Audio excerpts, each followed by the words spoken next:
Cienījamā priekšsēdētāja, godājamie deputāti, es ilgi neaizkavēšu jūsu uzmanību. Ļoti labs likuma projekts.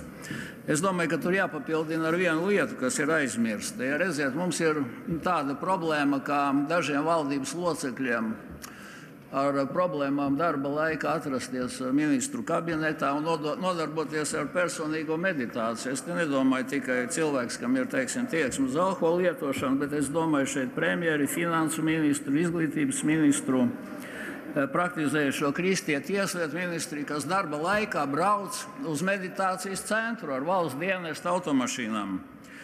Kas šis ir pa centru? Saucās stacija.lv ieiet programmu. Un ārkārtīgi interesanti. Es paskatījos, ar ko šis centrs nodarbojas.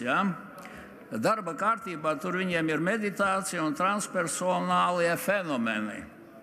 Vai, piemēram, tā darba kārtība šamaņa ceļš, šamanisma tradīcija, ievads esenciālajā šamanismā.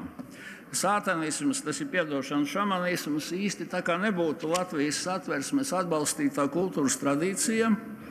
Varbūt es maldos, bet mums ir ierakstīts Satversmē, ka Latvijas identitāti Eiropas kultūra telpā kopš seniem laikiem veido ne tikai valoda, latviskā dzīvezīme, izlasiet, bet arī vispārējās cilvēciskās vērtības un kristīgās vērtības. Kāds, piedodiet, praktizējušai kristietei tieslietu ministrei sakars ar vidusgaru saukšanu un šamanismu, Tāpat arī pārējiem. Es saprotu, ka privāti par savu naudu būtu tomēr jādodas uz tūlu, jo tas ir, atceramies, Šoigu un Putina iemīļotais šamanismu centrs, kur ir reāli praktizējušie šamaņi, kas zīlē uz gaļu iekšā nākotni un kā ar iznākumu. Es nezinu, vai latviešiem vajadzētu, teiksim, pa valsts naudu, pa budžeta naudu braukt. Mēs nostādām ārkārtīgi muļķīgā situācijā prokuroru, kurš, protams, ir pakļauts jaunai vienotībai, valsts kontroli, kas ir pakļauts jaunai vienotībai, knābu un visus pārējos dienas, kuriem būs bailes, jo viņi algu paaugstinājumi, tāpat kā Latvijas medijiem, sabiedriskajiem ir atkarīgi no jaunās vienotības finansu ministra, bet aktavu brīnumu viņš pats tur ir aizbraucis.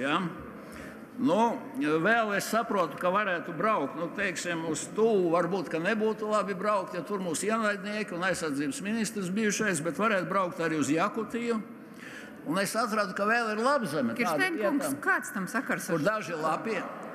Mans priekšlikums ir papildināt šo te priekšlikumu ar meditācijas centru, krīzes centros, kur ministru kabinets dodas zīlēt nākotnē, jo jau viņi brauc uz šejieni, tērējot valsts naudu, tad, ja mēs ieliekam likumā, mēs nenostādītu muļķīgā situācijā valsts kontrolas iestādes, kuram ir jākontrolē nodokļu maksātāju naudas izlietojums. Paldies! Es domāju, ka jūs iekļausiet uz otro lasījumu. Paldies jums!